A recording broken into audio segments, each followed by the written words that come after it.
Pour une destination comme la Tunisie, il n'y a que des opportunités.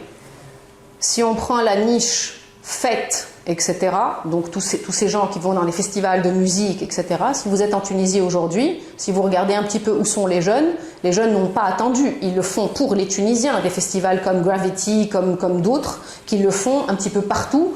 On est déjà là et on a prouvé qu'on sait faire. En matière de durabilité, il y a beaucoup de programmes et de financement d'activités, que ce soit dans l'artisanat, dans des routes niches, dans du trek, tout ça a été développé déjà en Tunisie. En matière de tourisme alternatif, en matière de tourisme en fait troisième âge, tout ce qu'on peut faire comme EHPAD, comme service offert à des retraités aisés européens, tout ça, ce sont des opportunités. Moi, aujourd'hui, après 27 ans passés, je pense, dans ce secteur, je vois plus que jamais que des opportunités. Et ça, on n'a pas encore abordé les digital nomades. On est un pays qui est très très proche de l'Europe. Toute l'Europe devrait être un digital nomade chez nous et travailler en remote au départ de chez nous. Le temps passe, mais j'ai l'impression que la Tunisie est un des rares pays où on ne voit pas le temps passer. On ne voit pas que chaque année qu'on perd est une année où la concurrence ne nous attend pas.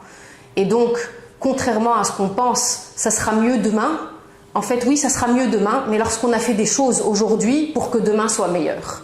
Donc pour moi, la plus grande menace, c'est qu'un acquis formidable qu'est la destination Tunisie puisse petit à petit perdre en vitesse, et chaque année nous sommes en train de perdre en vitesse, face à des destinations inconnues qui apparaissent et qui ont appris de nous et qui aujourd'hui nous ont de loin dépassés.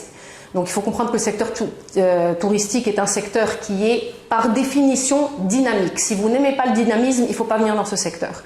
Et en fait, pour moi, la plus grande menace, c'est ce temps qui passe et nous sommes immobiles pour des contraintes, qu'elles soient légales, qu'elles soient économiques, qu'elles soient autres, mais c'est la plus grande menace.